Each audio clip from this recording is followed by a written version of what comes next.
In today's video, I'm going to teach you how to use a junction table in your database in Airtable. A junction table is the key to handling many-to-many relationships, like connecting people to projects or students to classes. Instead of cramming multiple values into a single cell, the junction table gives you a clean, reliable way to record each unique pairing, which makes filtering, reporting, and automations much more accurate. Start by opening Airtable in your browser and head to the base where you want this relationship to live. Open the app and navigate to the table that will serve as your junction table or to the table where you want to add the relationship field. The idea is simple. You'll add a special field that links records together, and that link becomes the backbone of your many-to-many setup. In the grid view, click the plus sign at the far right of your fields to add a new column. This opens the field configuration. From the field type options, go to standard fields so you can choose from Airtable's core data types. Select link to another record. This is the field type that creates relationships between tables.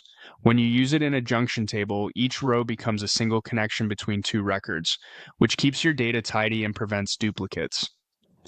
At this point, Airtable gives you a choice. If the table you want to connect doesn't exist yet, you can create a new table right from this dialog. If it does exist, choose existing tables to link to what you already have.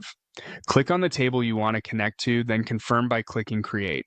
This adds the link field to your current table and establishes the relationship. Next, choose the field options shown here. You can decide which information from the link table you want to display, typically the primary field, so that records are easy to identify at a glance. This is especially helpful in a junction table where clarity matters because you'll be creating many unique connections. Finish by clicking Add. Your new linked record field appears in the table.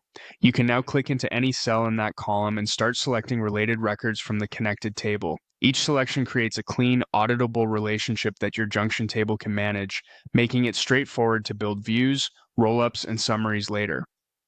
A quick tip as you proceed, use clear descriptive field names so anyone reading the base immediately understands which tables are being connected and why. With that, you've set up the essential link that powers a robust junction table in Airtable.